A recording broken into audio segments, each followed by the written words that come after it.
ES Audio. Hi, I'm John Weeks, and this is the Leader Weekends. Every Saturday, we're bringing you a bonus episode taken from our business podcast, How to Be a CEO. This is a cut-down version, so you will need to hit the link in the show notes to hear the full thing. Brand new episodes of How to Be a CEO are released every Monday morning. Now, let's begin. Right, get your pens ready, here's a history lesson, and we will be asking questions later. The first proper book known to have been written was the Epic of Gilgamesh, a poetic biography of a Sumerian king. The oldest known copy was made around 2000 BC. The printing press was invented in 1436. The first publishing house was the Cambridge University Press, founded by Henry VIII in 1534. And you know what? The practice of publishing has barely changed since then. In the realms of how to be a CEO, there is an art to coming in and looking at something that already exists. And how far do you balance, okay, what have we got now versus where do we want to be in the future? Wil Harris is the CEO of Unbound, a digital publishing house with the intention of disrupting one of our oldest industries. I'm David Marlson from the Evening Standard. Publishing may be old, but it's following principles that have been around for centuries and has been doing just fine. So when we meet Wil, I want to know, why does publishing need disrupting? First of all, thanks for having me, David. You can argue that the biggest disruption in publishing really in the last 20 years is the audiobook, right? That Audible model of buying a subscription to just get a book rather than sort of buying an individual book.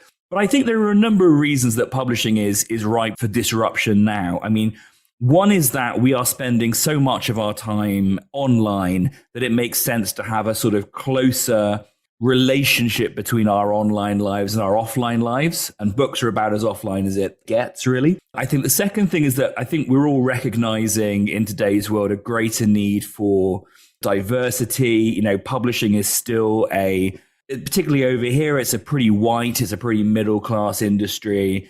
It's a world where we could be doing a lot better to elevate a lot of different voices. It's also an industry where you're seeing a lot of consolidation. The big publishers are sort of, merging together. Amazon obviously has become such a huge force in our lives. How do you disrupt something which may not want to be disrupted?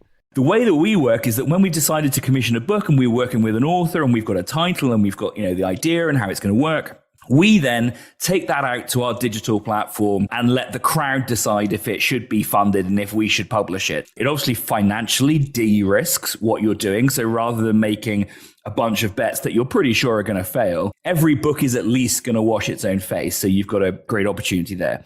The second thing is you can see where those audiences are, where those readers are, where they gather. So, we publish books that appeal to the, people who are interested in video games, for example, and we can go and talk directly to those gaming communities and say, look, this is a book that we're making for you guys. Come and get involved.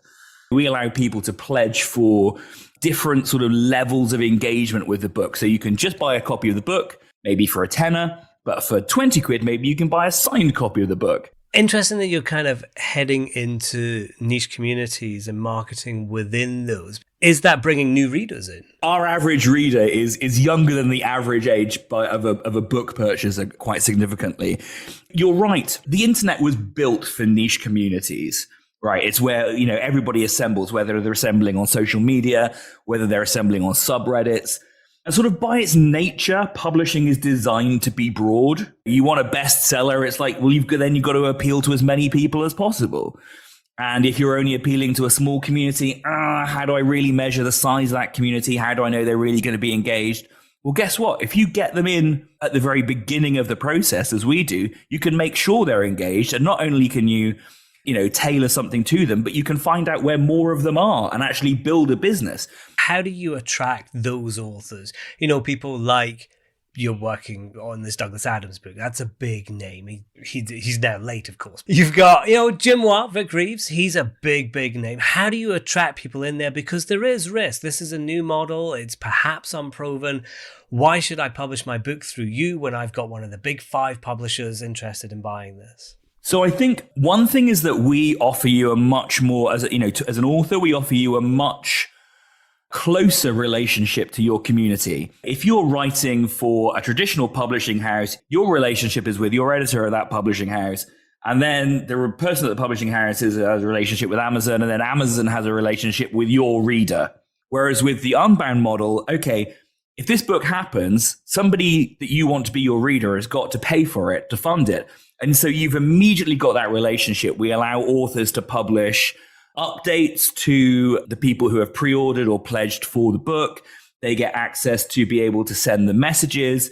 We will be allowing authors to build communities on the Unbound platform over the coming months that allow them to directly communicate with their readers. Are you working differently with different kind of tiers of authors, your first-time authors, your debut authors? Are they getting offered the same kinds of deals as some of a bigger name? Yeah, I mean, I think it's a fair question. And the way that it's traditionally dealt with in publishing is you sort of fundamentally have the same percentage of royalties paid out, but you might be given a bigger advance.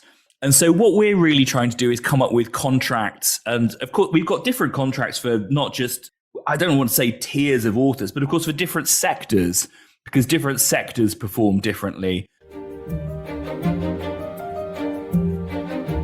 Let's take a break. Why not grab a coffee and read a short story? Oh, and hit your follow button so you never miss an episode of How to Be a CEO. We'll be back after these.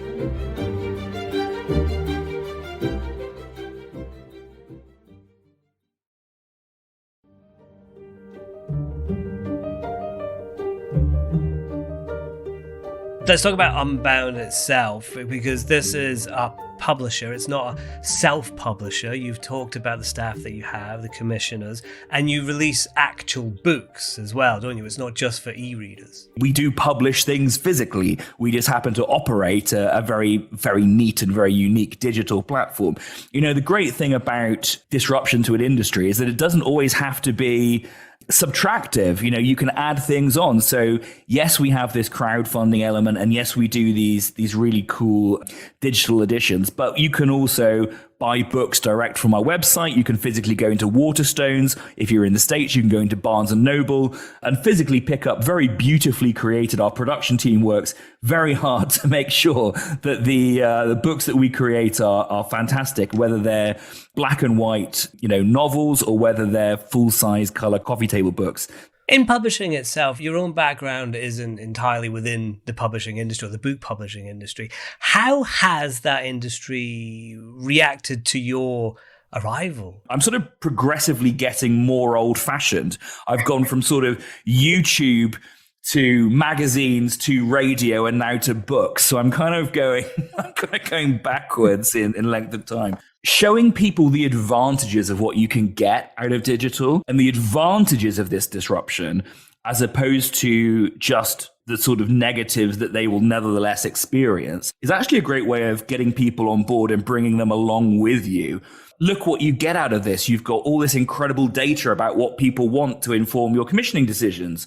Look what else you can get. You can, you know, by having a direct to consumer relationship, maybe by launching a subscription model. Isn't there a risk that right now you're running more or less competitor free, but, you know, some big major company like Hachette or something could go, do you know what, why don't we just do it ourselves? Just because a big publisher or a big company can throw money at a problem doesn't mean they can solve it. As a CEO, you've got to recognize your strengths and weaknesses. Our weakness is that we don't have the cash to deploy that a bigger company does. But our strength is greater focus, greater mission, better people, better determination, a clear goal. And also, we're not trying to internally compete.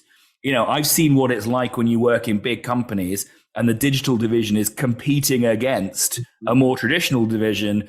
You know, the internal competition can be more divisive and more destructive than the external competition. You've only been in position a few months as we're doing this recording now. When you started, would you focus on, right, what are we going to be doing right now? Or is your focus on where do we go in 1, 2, 3 years' time? There is an art to coming in and looking at something that already exists when you're a CEO that's been brought in, right? And how far do you balance, okay, what have we got now versus where do we want to be in the future? I've done this a couple of times now, and there's a process that you kind of go through of, okay, what are the bits in this business that are really working? If you had to just leave everything else and just focus on a core, what would you do? But job number 2 is, where do we see this in 3 years? What have you got reading on your bedside table right now, Will? And make sure it's one of your own. Make sure it's one of your own. It is. I am currently reading, I find very therapeutic. I have a great book that we've just published called Birds by Jim Mower, who is the comedian known as Vic Reeves. And he's a fantastic watercolor painter. And he's drawn a whole bunch of the sort of indigenous British bird species. And there's a little cute little fact to go with every single one of them. And it's a great little bedside book. That was Wil Harris from Unbound. Do you know where else you can get interviews, news and analysis? The Evening Standard newspaper, or go online to standard.co.uk/business. How to Be a CEO is back on Monday morning. Let's meet up again then.